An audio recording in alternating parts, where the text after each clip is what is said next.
एक गांव में दो भाई रहते थे। इनमें से एक का नाम तुलसीराम और दूसरे का नाम रामलाल था। दोनों भाई बहुत प्यार और मोहब्बत से रहते थे।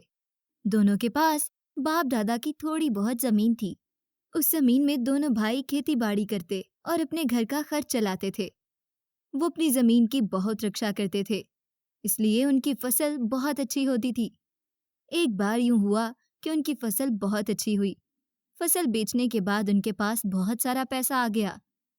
इतने सारे पैसे मिलने के बाद उन दोनों ने सोचा कि अब हम शादी कर लेते हैं।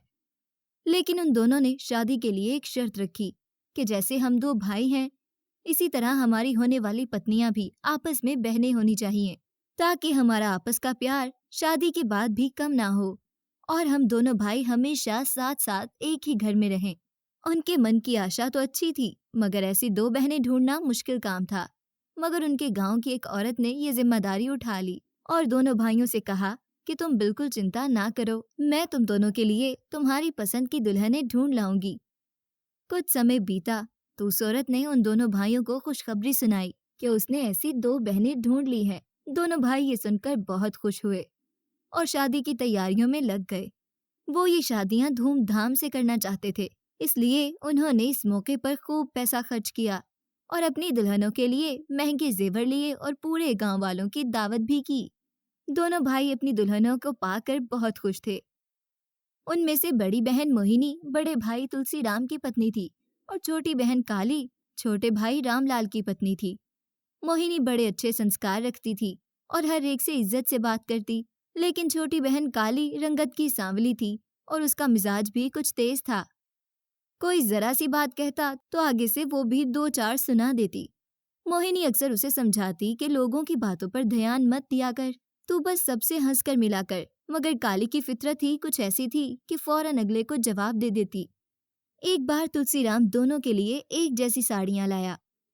जब दोनों ने वो साड़ियां पहनी तो मोहिनी अपनी गोरी रंगत की वजह से बहुत प्यारी लग रही थी, लेकिन काली अपनी सांवली रंगत की वजह से ज्यादा सुंदर नहीं लग रही थी। दोनों को देखकर रामलाल ने कहा, अरे वाह, मोहिनी भाभी तो इस साड़ी में बहुत सुंदर लग रही है। काली ने जब अपने पति के मुंह से मोहिनी की तारीफ सुनी तो वो जलकर बोली, तुम भी किसी गोरी रंगत वाले से शादी कर लेते तो तुम्हारी पत्नी भी इस साड़ी में बहुत सुंदर लगती। रामलाल ने उसकी बात सुनकर कहा, मेरी पत्नी भी सुंदर लग रही है। मगर सारा दिन इस बात पर काली का मुंह बना रहा। बड़ी बहन मोहिनी सारा दिन भाग भाग कर काम करती थी, मगर छोटी बहन काली एक काम के बाद दूसरे काम को हाथ भी न लगाती थी। बस सारा दिन शीशे के सामने बैठकर अपनी सांवली रंगत को गोरा करने के लिए उपटन लगाती रहती। जब भी उसे कोई काम करने को दिया जाता तो वो उस काम को करने में कई घंटे लगा देती और कभी कोई काम समय पर ना करती।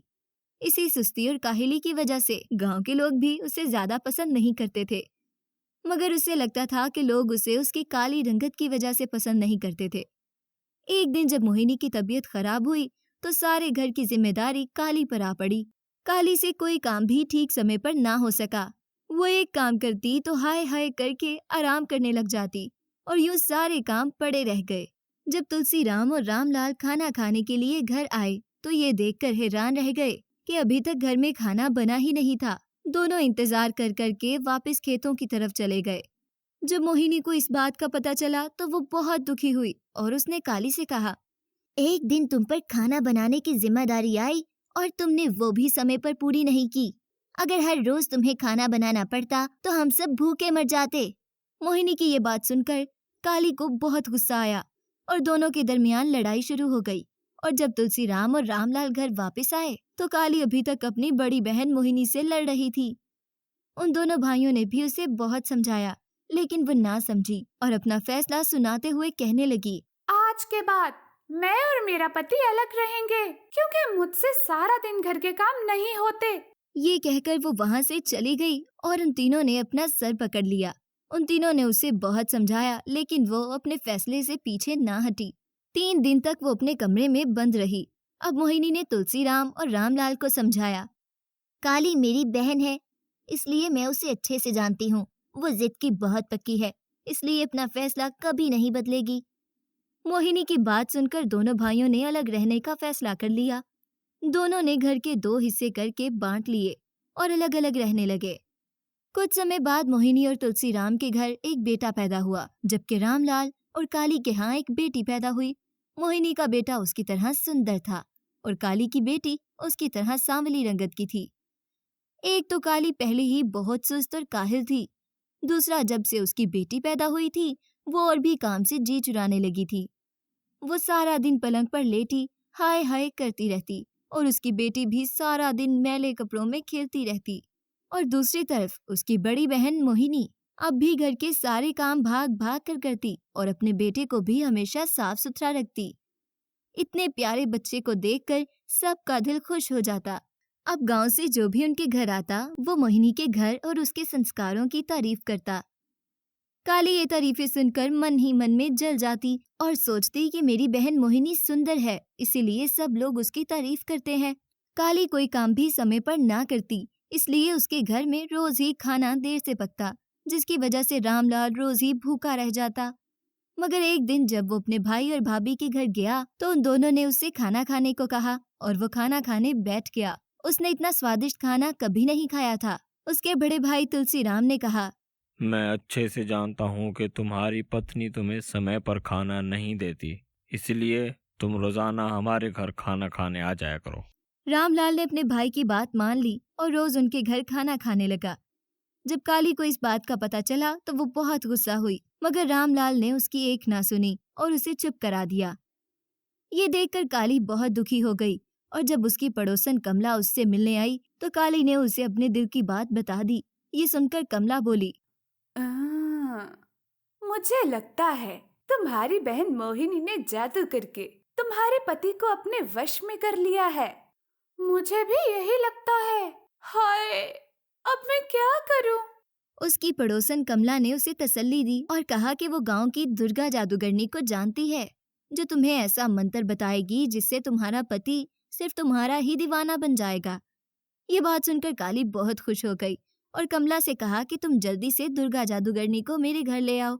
और जब दुर्गा जादूगरनी उसके घर आई तो बोली, तुम्हारी बहन मोहिनी ने तुम पर एक खास मंत्र पढ़कर अमल किया है, क्योंकि वो चाहती है कि सब लोग उसे पसंद करें। वो और उसका पति तुम्हारे पति की जमीन पर भी कब्जा करना चाहते हैं, लेकिन मैं तुम्हें ऐसा मंत्र बताऊंगी कि उनका अमल बेकार हो जाएगा।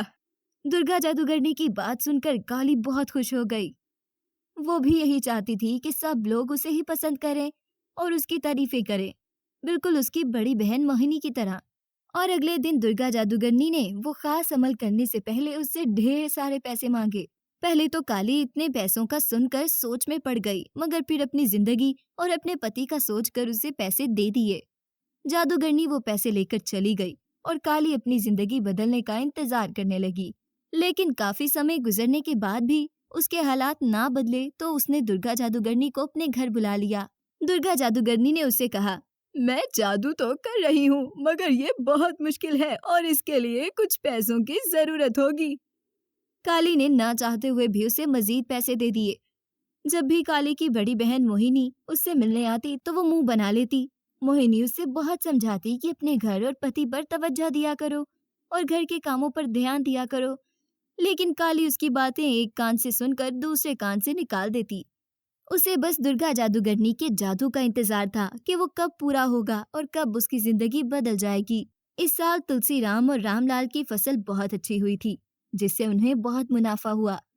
एक दिन रामलाल ने काली को ढेर सारे पैसे दिए और कहा कि इन्हें संभाल कर रख लो। काली ने वो पैसे संभाल कर रख लिए, मगर जब अगले दिन दुर्गा जादूगरनी उससे मजीद पैसे मांगने आई तो उसने मजीद पैसे देने से इनकार कर दिया। उसका इनकार सुनकर दुर्गा जादूगरनी ने धमकी देते हुए कहा, अगर तुमने मुझे पैसे नहीं दिए तो मैं ऐसा जादू करूंगी कि तुम्हारा पति मर जाएगा और तुम हर जगह जलील हो जाओगी। जादूगरनी की ये बात सुनकर काली बहुत डर गई और उसने बहुत सारे पैसे उसे दे दिए। 2 दिन बाद जब रामलाल ने उससे पैसे मांगे तो वो बहुत कम थे। वो बहुत हैरान हुआ और काली से पूछा कि बाकी पैसे कहाँ गए। उसके गुस्से से डरकर काली रोने लगी। उसके रोने की आवाज सुनकर मोहिनी और तुलसीराम भी आ गए। पहले तो काली ने उन्हें कुछ ना बताया, मगर जब मोहिनी ने उससे पूछा तो उसने सब सच सच बता दिया। ये सुनकर सब ने अपना सर पीट लिया तुलसीराम और रामलाल उसी वक्त दुर्गा जादूगरनी के घर गए और उससे सारे पैसे वापस ले लिए और उसे अच्छी तरह मारा पीटा ताकि वो आइंदा किसी के साथ ये फ्रॉड ना कर सके।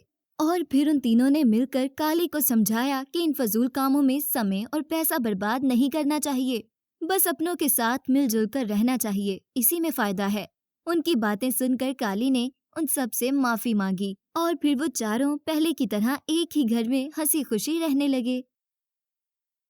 कहानी अच्छी लगे तो वीडियो को लाइक करें और चैनल को सब्सक्राइब करिए, जिससे आने वाला वीडियो आपसे मिस ना हो। मिलते हैं आपसे अगली वीडियो में, तब तक के लिए बाय बाय।